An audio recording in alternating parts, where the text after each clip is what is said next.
Welcome to Queer Conversation. My guest in the studio is Jess Money. We'll talk about your journey of becoming a poet. You are also an artist. You do several different installations, and there is one particular installation which has got a queer theme. At the Adelaide Biennial, it's going to be a installation of a song that I wrote as a part of World Pride that happened back in Sydney in February 2023. So as a part of World Pride, the Out Loud and Proud Choir Festival got in touch and they asked if I would write an anthem for all their choirs that were gathering from all around the world, one song that all the choirs would sing together. And so, yeah, in February at Town Hall, we had more than 400 choralers assembled on the big stage, all singing this song that I wrote the lyrics to, or wrote the poem for. And Joseph Twist, who's a wonderful composer, he arranged the poem and set it to music. So it was this really incredibly powerful and beautiful performance, and it kind of, like any performance, it kind of then ended and it was this powerful ephemeral thing. But when I was invited by the Adelaide Biennial to take part in the 2024 exhibition, the theme of the show is Inner Sanctum, and it's really about drawing on ideas of love and friendship and care and community. And so I thought I would revisit this song and see if there was a way to make that sense of being in a community choir, see if it could be turned into an experience that people could have in a gallery setting. Because I think there's something just so nourishing about hearing a choir, and you feel like you're a part of something and feel cared for and feel really held. So yeah, that's what's going to be presented in Adelaide. It's going to be a series of suspended lanterns that are going to be hanging in the gallery space that are covered in this beautiful blue fabric. And inside each lantern is some light and a speaker. So it will create these very individualised moments of sound that when you're standing in amongst them is like being inside a choir, but you can still hear the individual voices. When you experience a choir, 400, 500, 600 people, it gives you goosebumps, right? Yeah, yeah. And it would have been amazing to hear your words. It was like a totally transformative moment in my practice because as someone who writes poetry, I'm quite used to performing solo on a stage, and that's really lovely, but it can be a bit lonely. And then to see this, I mean, that being the centre of attention, being the focal point, again, I don't dislike it at all, but to sort of experience something where 400 people were inhaling as one and emoting across an audience of 1,000 people, it just was such a reciprocity and gift that I was just really obsessed with the experience. I really wanted to keep revisiting it and keep thinking about choirs. I ended up joining a community choir after the performance, just because I think it's this really nourishing space that in Western society we've kind of abandoned a lot of those community spaces, and actually having a thing that, like, personally I'm not very good at and I do once a week is just so, yeah, it keeps me, it feels really good. All the art I make is grounded in poetry in some way or in storytelling. I'm really interested in how stories can be made and narratives can be made into a space that can be embodied, or giving audiences an opportunity to have a three-dimensional experience with story, because I think, I'm an Aboriginal person. Story is a very oral, transmissible thing that is grounded in place. And so bringing together poetry and art, to me, sort of bridges those gaps and, gives audiences an opportunity to kind of think deeply about space or place or personality or narrative and kind of be immersed in that world. So yeah, it is a funny intersection, but I feel very lucky to get to work in it. So I'm a Wiradjuri woman from the Murrumbidgee River, and it's everything in my work. You know, it's I can't separate myself from my art, and I can't separate myself from my identity as a queer person, as a First Nations person, as all the other things that make up our, you know, complex, beautiful lives. But I think everything I make is from that positionality and is an interrogation of the sort of stories that we tell about the world and about ourselves, and trying to introduce different lenses for audiences or for readers to see the world, to offer another perspective, which is, you know, mine. The installation in Adelaide, is that your first queer installation, or have you been involved in the queer community? A lot of poems that have queer themes, and I've performed at a lot of queer-centred events. But in terms of an artwork that really is directly speaking about the queer community, this would be the first, I think. And I guess something to say about the lyrics and the message of the song. When World Pride got in touch, and Out Loud and Proud got in touch about writing an anthem for World Pride, I kind of was very conscious of the fact that in the queer community we often, I think, are presented in this way that overemphasizes romantic and sexual relationships. I think that's something that's really emphasized from the outside looking in.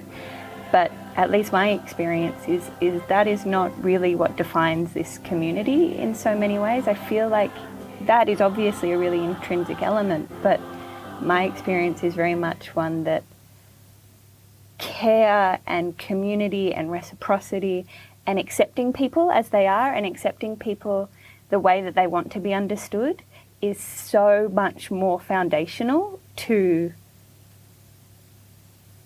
a queer sensibility than strictly who you're sleeping with. So I wanted the song's lyrics to really reflect that. So the song is really about like queer friendship and queer community and the influences that of friends and family that recognise us for who we are. I think the project in Adelaide is a real realisation of this interest and inspiration and desire to work sort of collectively. I'd love to keep doing it. I have another project that I'll be launching in Melbourne next year around the same time as the Adelaide Biennial for an exhibition at the Immigration Museum called Joy. That also sort of takes these ideas of collective sounds and laughter, and it's really centred on a First Nations women sort of the calm and joy that happens in an unobserved space, and that's audio again of these sounds of like sort of singing and laughter, and that'll be installed in this kind of epic way. So it's just trickling into my work in lots of different ways, and it's exciting sort of seeing the way that these lines of inquiry sort of come out. Fantastic. Well, good luck with that. It sounds like a really great installation. You must have a very solid profile as an artist for organization to come to you and ask you to write a song, to be invited in Adelaide, Melbourne, and so on. But let's just roll back a little bit and tell us, when did you first kind of feel that being a poet, being an artist is your journey? Oh, I feel like I'm still figuring that out. But my process, like my journey into sort of being a publishing poet and a artist that's, making stuff for institutions and whatever, it started very sort of slowly and piecemeal. I didn't study art and I didn't study poetry. I studied filmmaking and worked sort of in and around the film industry for years. including at an art museum in Sydney where I was an in-house videographer, which was really incredible because I was exposed to artists and curators and, you know, activists and thinkers constantly, which sort of was really inspiring the way that I think about art. And at the same time, I'd been writing poetry for years, but very quietly, you know, solo, in the same way that someone would journal. I was trying to journal, and I wasn't very good at it, so I would read back over the stuff and be like, I think this might actually be a poem. And so little bit by little bit, I sort of became more confident with my poetry writing and started submitting it for journals and prizes and whatever, the way that poetry gets published basically in Australia. And it went pretty well, and I ended up winning an award, the David Unai Award from the State Library of Queensland in 2020, which is a manuscript prize. So I was able to develop and publish a manuscript that came out in 2021 called How to Make a Basket, and have another poetry collection coming out next year in 2024 with the University of Queensland Press again, who also published my first book. And so, like, while writing poetry and doing this thing, I was just surrounded by an arts community, and it was really other people's idea. They were like, do you want to think about a way of how you could have a poem in an exhibition space? And it was a great invitation, and it still is a great invitation. So I make works in all sorts of ways, often responding to place and space and the histories of the place where the work is installed. But I've made things out of soil, pouring soil on the ground and illuminating poems through that. And I've made big banners that have hung off bridges, and works made of light that project and sort of float around the space. And I make a lot of video work, obviously, because, you know, I have a background in video making, and now moving into sort of audio and choral and how sound installation can happen. So whatever people will let me do, I'll usually give it a go. You must have a lot of fun. Yeah, it's a lot of fun. It sounds like a lot of fun. Earlier you did say that you are working on something at the moment that you like to talk about. Is that your book that's coming out in 24, or is that another project? Yeah, so I have another poetry collection coming out in 2024, which I'm really in the midst of trying to figure out at the moment, so it's really on my mind. But it's been this very lovely process to sort of be back in writing mode after having spent a couple of years. I'm always writing, but spent a few years focusing more on art and film. I just had a feature film actually come out in November, which was a really, really big project as well with the National Film and Sound Archive. So it's been lovely kind of getting small and back onto the page and thinking about poetry in that very intimate way that only, I think really only a book can be, that very solo, very personal journey that a poet gets to have with a reader. And I love that I get to work in mediums that present poems in all different sorts of ways and in these sort of collective settings. But there's something very beautiful about the book as well. Have you got something as an example? That poem, I wrote it because I love Mardi Gras, because I think it's really important and really special. And the protest origins are so important. And I think, like, it's disrespectful to not honour the protest, and to honour the sacrifices that, like, queer elders made. So this poem is called Mardi Gras Rainbow Dreaming, and I wrote it in 2021 when the Mardi Gras parade was happening in that kind of strange COVID world when... Do you remember that? It was at the stadium and it was ticketed, and the kind of brand element and commercialisation of Mardi Gras really, to me, felt like it was at its peak. So this poem was written sort of in response to that. The BWS is now a BW yes. As in, yes, Queen. As in, yes, gay pride. As in, yes, we co-opted this lingo from black queer communities on the other side of the world. As in, beer, wine, spirits is now a place to drink down some black queer liberation on land stolen that locks up black queer bodies if maybe they've had a bit too much beer, wine, spirits, but won't lock up others who snarl as you walk down the street hand in hand with your misso on your way to have a drink. Gay TMs. It's like an ATM, but it's gayer. Holds your hand after, but doesn't leave a number. Or maybe moves in on Tuesday. Or maybe pays for medication, yours or Nan's or someone else's.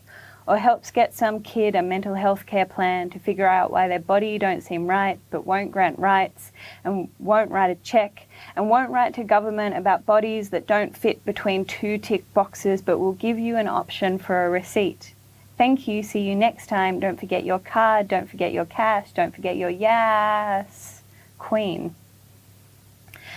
And the Google map shows the route in Rainbow to the stadium, where the executive gays and clever rich straights can have front row seats behind the gate to all the genuine gays and all those genuine straights who thought it would be so cute to be on the corporate float this year and march alongside the police, who would absolutely never systematically target the queer community and who are absolutely not built on a legacy of doing just that, and who absolutely don't uphold a colony that enforces an ideology that makes no space for non-normative bodies. Just ask the next lot.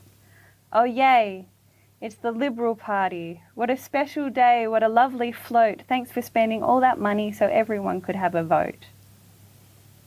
Instagram is for Mardi Gras, and Google is for Mardi Gras, and Absolute is for Mardi Gras, and Vodafone is for Mardi Gras, and Sydney is for Mardi Gras, a tourism campaign. And Mardi Gras is for profits under a rainbow banner that holds no one up but gives enough rope to make sure there is one version of a rainbow and it fits the gaze of execs who had to work so hard to be so correct and even went to their cousin's wedding. Yes, look, 2 grooms. And yes, look, this is what the community wants. And look, this is a community with cash. And look, money is for Mardi Gras, and Mardi Gras was a protest, but protest isn't sexy when it's hard or anti-excess, so you can wrap your bigotry in glitter and call it progress for the weekend.